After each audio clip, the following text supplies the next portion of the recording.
Good Saturday morning, everybody. I thought I would get on here and show you our beautiful day, walk you through a little bit of what we're doing. There, for those of you that don't ever get to see Joe, he's back there. He's working on a project today too. It's in the mid 50s right now. It is, I think today's October 15th. I think it's the 15th, not 100% sure. Like I said, it's in the mid 50s. It's windy. We're going to have winds like 20 to 25 miles an hour most of the day today. But up here on the mountain, it always seems like it's a little bit stronger winds than that. You can see a little bit of behind me, some of our colors. I've done several videos lately where I'm just sitting and talking, and I thought I'd take you around today and show you some of what we have going on, some of the things that we still have to get done. We are in southwest New York, Allegheny County, and they're calling for snow coming down from Canada and off the lakes sometime this week. It's, you know, it's in the 50s today, so whatever snow we get's not going to lay. We're not going to be, you know, digging ourselves out or anything like that because the ground's not even frozen yet. But we are supposed to see some snow fly on Thursday coming down from Buffalo. So today I'm going to be working over in the garden space, which is on either side of that camper. I have been adding wood ash to it, and the reason we do the wood ash is, number one, we have an excessive amount of it, and the garden's a great place to put it. Obviously you want to make sure that it's cooled. So when we empty out the wood stove, we put it in a bucket and we let it sit for a couple of days, and then I come over and I've been systematically adding my ash to the garden. This actually looks pretty decent for our dirt. Get down under here, under the top stuff that's dry. Like, that's not awful. It's not great, but we are just starting. We only did 1 year up here at this space, so we're adding manure. This currently has chicken and goat and cow in it. The backside has some pig in it, pig manure. You know, when we pulled the vegetables, or the plants rather, what we didn't give to the pig, we turned under. But here you can see where I'm actually adding the wood ash to the garden. So I will get that down. Our tractor needs hydraulic oil right now, so I can't bring up manure. So what I think I'm going to do is I'm just going to do the wood ash. I have some compost mulch hay to put down. So I think I'll just do that on top of the wood ash. You know, obviously this is all cooled. I added all of this yesterday. That was 1 bucket load, or bucket full, so probably 2 to 3 scoops out of the wood stove. And then I've already done all this back here. You see a little pieces of charcoal. What the wood ash does is it helps to add nutrients, predominantly calcium, to your soil. It also helps to bring up the pH level, and we don't have great soil by any means. We have lots of leaves that are going to be going down in it, as you can see. Composting, you know, that'll all break down. And then I have this mulch hay that I got. It's good quality. It was good quality. It is second cutting horse hay, so it was just last year's. So we'll get that broken apart and, you know, sprinkled over top of everything. Hi, Ringo. That's my buddy. He's my shadow. He goes everywhere with me. Ringo, say hi. Good boy. And then back here, this is where we did the potatoes this past year. This soil is, can't say it's much better. It just had a little bit more manure in it starting this season, this gardening season, because the pigs had been back in here last year. So it had that got turned under. And then of course we have some charcoal, because when we lived in the camper, this room right here has a wood stove in it, and we have not, it actually probably needs cleaned out right now too. So yeah, because we had company up last week, so, but it has this wood stove in it. And yep, it also needs cleaned out. So I will close that back up and try to remember to do that in a little while. But this is how we heated when we were in the camper. We knocked out that window, just took it out completely of the slide, and the heat from the wood stove would come up. We have two 12-volt fans. They're like desk fans, USB, and we had them in the windows hanging off of that shelf, and that would pull the heat that direction. And then down here in this hole, we had our 330-gallon water tank, IBC tote water tank, sitting up there. The camper's water tank is down in here, and he just had a hose running straight into the water tank and the pump. And so that was a constant feed. And then that emergency exit window goes into the master bedroom, so the heat would obviously rise and just naturally feed itself into there. And it also kept the water tank, the wood stove kept the water tank from freezing. So that's how we got through it when we lived in the camper. You know, some things are a little janky, but they work, so I guess that makes them okay. Like it's, you know, somebody says a stupid idea is not stupid if it works. So that's what we did there. But again, we're gonna compost, mulch, hay there, and get it over top of everything. And I think I'm just going to end up putting flakes across everything, because if this wind kicks up, we're not going to, it'll all be blown back the wood somewhere and won't do us any good. So bear with me with this wind. It's absolutely gorgeous today. I can't complain. It's just windy. Here's part of our wood pile that we got pulled up from logs from down below where we're timbering. This was all the junk wood that's not valuable for selling, but it's really good. It's mostly hard and soft maples.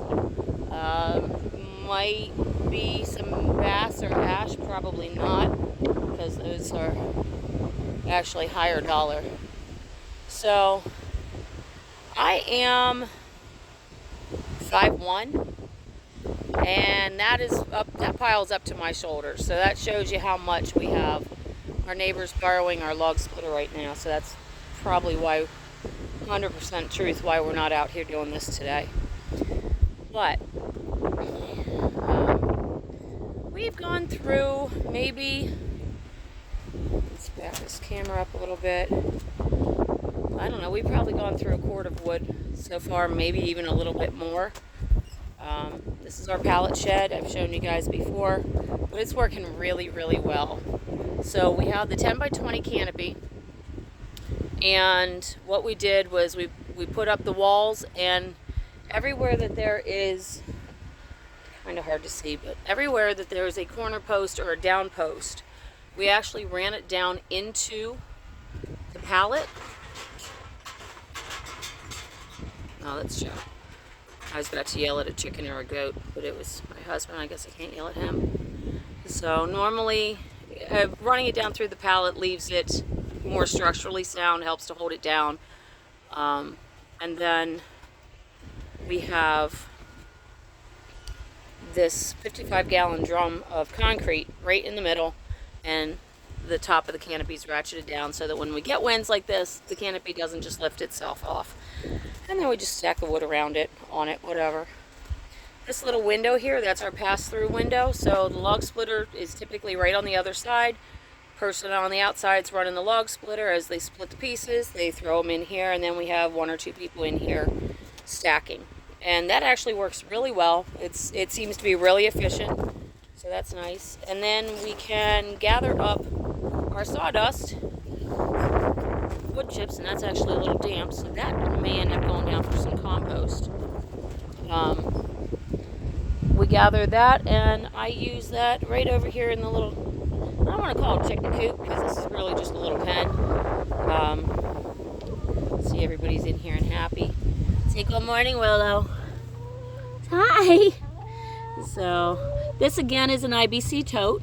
It is wrapped with insulation board. I can't see it on that side. The other sides are all wrapped with insulation, and then we wrap that with T111, and that is for Hi, Willow. What are you making faces for? Why are you making faces? Are you sleepy? But yeah, I use the wood chips in here. We just do a deep bedding method in the colder weather, and then let that sit and brew over the winter time. Keeps it fresh for them, and I can use all that sawdust that, you know, I got for free now. I don't have to buy wood chips anymore, which is amazing. Because up here, a bale of wood chips is up to like $8 a bale, which is just mind-boggling to me. So, Willow is a pygmy myotonic, which is a fainting goat. She's a pygmy myotonic cross, and she's just as cute as a button. Little thing owns the mountain. She's running it right now. So, and then we have these guys, and again, I use the wood chips up here in the coop. Thanks, guys. Appreciate that. The coop was given to us when some of the chickens were given to us, but everybody seems to be acclimating to it real well. These two babies right here in front, they are actually still chicks. They were raised by that little, that's the wrong bantam. There's a black bantam back there with the gold rather than a gold with the black. There she comes out. That's the mom. She raised the little gray one and the little black one back in the corner, and the big white one back there in the corner, and then that one up top. So need to clean out the water bucket or their drinker and give them fresh water today. Another thing that we got going on is last weekend when the family was up, everybody carved pumpkins, which is, you know, that was cool. Everybody had tons of fun. This is what's left because every day the pig's been getting a pumpkin. And they've been eating it, and I've been giving the goat a little bit and giving the chicken some. They enjoy them too. So I just left them out here because better out here than inside. So those will continue to go on down to the pigs. It's laundry day. Obviously this breeze is a great day to get laundry out and hung up. Doesn't take it real long. Our pigs are down there growing. Again, this wind is real bad, so I apologize. But they're down there growing real good. I think they will actually be ready for processing November 5th when our friends come up. We're supposed to be working on them then. There's another pallet use. That was actually a wall for the end. We built a holding cell, not a cell, they're not in jail, a holding pen between our two storage containers for whenever we get new cows in or new animals. We put them in there till they get used to it. And that pallet, where is it? There it is. That pallet wall right there was the back wall for the holding pen. But you can see the pigs down there. They're doing good. They're starting to get fat. I really want to come over here and show you this because what Joe's doing is way more important and necessary and exciting, I guess, than anything that I do. Because he does all the technical stuff. He does all the stuff that takes, you know, skill and manpower and all that. But so you can see we're getting the skirting up on the house. We actually had the blue tin is roofing that we had cut for doing a porch across the front.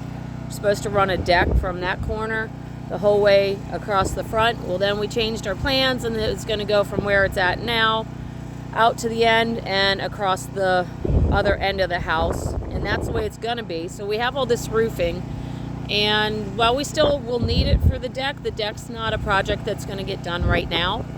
So what does need done right now is skirting on the house to stop the wind and the chill and the snow from going underneath during the winter time, making it harder to heat. So we are in the process of that. We ran out of lumber. So we had to stop yesterday out at the sawmill and order more 2x3s to continue making the box frame for the skirting.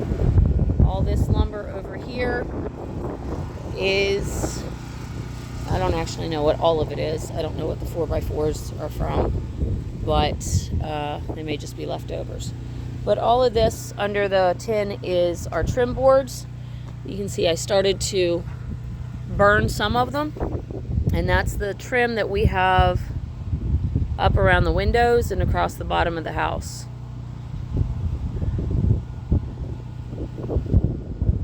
So, and that pile over there, that's our battens. It's all stuff that needs done. It's just stuff that's not necessarily a priority right now. Like getting the trim on the house, yeah, that would be great. It looks super pretty. It's not essential for getting done before wintertime because we have insulation in the walls. We have, on the inside, we have OSB and we have house wrap, and then we have the actual boards. So I think we'll be okay this winter if we don't get the trim done. But, you know, everything's takes so much time, and we only have so much time.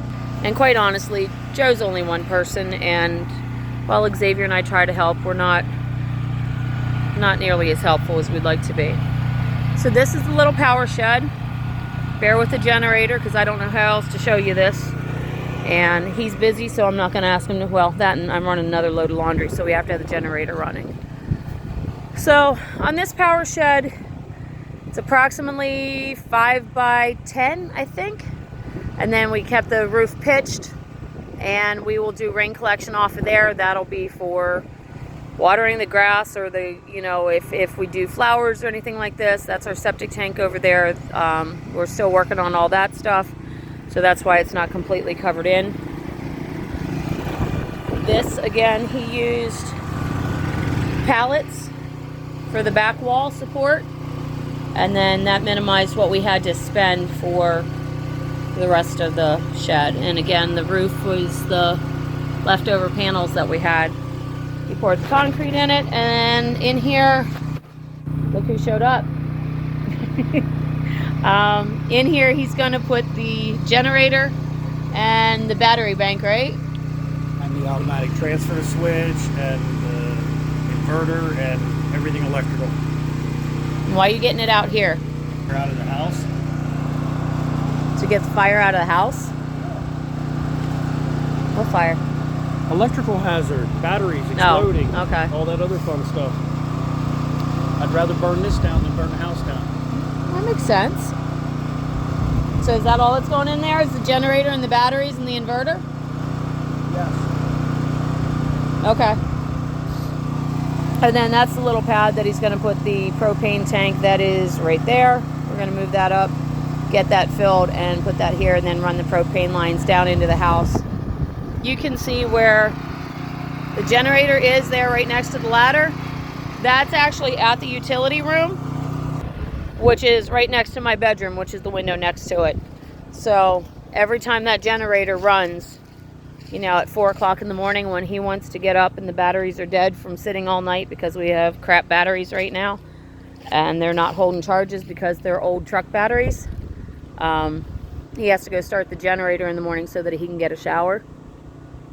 And that's right next to my window, and that's my side of the bed. So in the summertime, he's real nice and he goes and closes the window for me before he starts it. But so today, I've got some soup bones in the pot on the wood stove because the wood stove's going. So I got soup bones in the pot cooking down. I'm gonna make some cabbage and beef soup. This is our driveway. It's not a today project, but it's one that we had started. We have to work on drainage, and we also have to get some stone down this driveway before wintertime comes because that gets real freaking slick. That mud or that dirt turns into soft, gushy mud with the weight of the trucks going over it, and it just gets real slimy. And we have runoff from the mountain. I forgot to zoom back out. We have runoff that comes down the side of this trail on the mountain. So he has actually dug this a little bit to try to divert that runoff so that it goes down and runs, supposed to run down the left side of the driveway because that's the way we have it angled. It's just right down, it's supposed to follow where Ringo is walking. Well, not in the middle, but when he was over in the leaves. Yeah, over there, buddy. That's right. You show them. But where he's at right now gets real slippy. So that's not fun. And I have issues with that. But we have the driveway angled this direction so that if it is wet or icy and we start to slide, we're sliding into a solid, well, it's not a solid bank, but it's a bit of a bank that, you know, we're not going to go down over an embankment. It's just a little bumper right there. This was trees. There's some nice little trees and bushes here. It was a real nice space, but we had a friend do a little bit more dress up work with his skidder, or with his loader, and he pushed that, so that's kind of not looking real pretty right now, but it'll be fine once we get a chance to work on it. And again, that's making stuff pretty right now is not the priority. And as much as I would love to, and I would love to decorate to the, you know, the nines and make everything gorgeous, we're not there. Looks like somebody left a soda bottle. But, oh, that is actually water right there. So, this little thing, I love this little pond. I wanted to keep it. Hopefully it's not too messed up, but tons of frogs. So in the springtime and the summer, you get to hear the peepers nonstop. My son got a snapping turtle off of the road. My older son, Adam, picked up a snapping turtle down the road from us, and he brought it home and put it in the pond. So, oh, one just went in over there. So I don't know if the turtle's still here or not, but it's full of frogs. The dogs absolutely love to come run through here. It's comes up to most of their underbellies, at least the taller ones. And eventually, again, you know, it's another one of those jobs that gotta wait. But eventually my goal is to actually put some nice grasses around it. Got some natural grass growing there.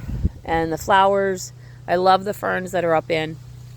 But just to make this a nice, pretty sanctuary space, just a, I don't know, it's a little kidney shape. If I'll get Joe to pull that stump out at some point in time and just kind of make it pretty. So I'm going to get going so I can get back to it, try to help him what I can. He's pulling electric lines. Xavier's in the house pulling them up so that he can reconnect everything that he needs to in the house so that he can move the generator and get everything shifted out into that. He calls it a powerhouse, so we'll just call it a powerhouse. Get everything shifted out into the powerhouse so that we can get going with it and get one more project knocked off the checklist. So I hope everybody has a gorgeous weekend. I hope your day's as beautiful as that sky is. And I will talk to you the next time. Do me a favor if you would. Please subscribe. Hit the like button on the video and leave me a comment. You can hit the little bell so you get notifications if you like what we're doing, you want to follow along. We are off-grid. We do rain collection, and we'd love to have you follow along with us. Talk to you soon. Bye.